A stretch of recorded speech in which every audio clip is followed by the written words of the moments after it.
শক্তিশালী ভূমিকম্পে মিয়ানমারের নিহতের সংখ্যা 1000 ছাড়িয়েছে আর আহত প্রায় 2500। মান্দালয়, সাগাইং, ইয়াঙ্গুন ও রাজধানী নেপিদোর ব্যাপক ক্ষয়ক্ষতি হয়েছে।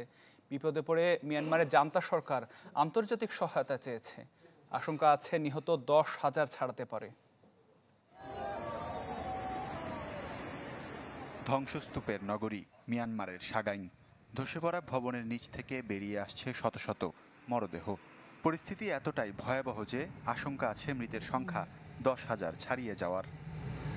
বিশ্বমানের থার্মিক্স রড, সালাম স্টিল থার্মিক্স, দেশের একমাত্র থার্মিক্স রড। শনিবার সকাল পর্যন্ত কমপক্ষে 14টি আফটার শক অনুভূত হয়েছে। তাই আতঙ্কে খোলা আকাশের নিচে বাসিন্দারা। 6 অঞ্চলে জারি করা হয়েছে জরুরি অবস্থা। বিদ্যুৎ আর ইন্টারনেট সেবা ফেরেনি বড় দুই শহর ইয়াঙ্গুন আর মান্দালয়ে।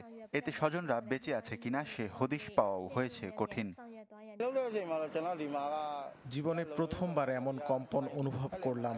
এতটা ভয়াবহ পরিস্থিতিতে পড়তে হবে ভাবিনি। এখনো ভয় কাজ করছে। ভূমিকম্পে সাবেক গণতন্ত্রপন্থী নেত্রী অং সান সুকির অবস্থা নিয়ে উদ্গ্রীব তার সমর্থকরা। যদিও নেপিদোর কারা কর্তৃপক্ষ জানিয়েছে বন্দী অবস্থায় সুস্থ আছেন সুকি। বিপদে পড়ে আন্তর্জাতিক সহায়তা চেয়েছেন জান্তা প্রধান মিন অং লাই। এরই মধ্যে নানা উদ্ধার সরঞ্জাম সহ 37 সদস্যের একটি দুর্যোগ মোকাবেলা দল পাঠিয়েছে চীন। ত্রাণ সহায়তা পাঠিয়েছে ভারত। যে কোনো ধরনের সহায়তার প্রস্তাব দিয়েছে যুক্তরাষ্ট্র আর রাশিয়া। সাহায্যের হাত বাড়িয়ে দিয়েছে ইউরোপের দেশগুলোও। ভূকম্পনে ভবন ধসে থাইল্যান্ডেও প্রাণ গেছে বেশ কয়েকজনের। এখনও নিখোঁজ বহু মানুষ, যাদের সন্ধানে কাজ করছে থাই উদ্ধারকারী দল। শুক্রবার স্থানীয় সময় দুপুরে সাগাইং শহরের পশ্চিমে 10 কিলোমিটার গভীরে 7.7 মাত্রার এই ভূমিকম্প আঘাত হানে। ঠিক 12 মিনিট পর একই জায়গায় আঘাত হানে 6.4 মাত্রার আরও একটি ভূমিকম্প।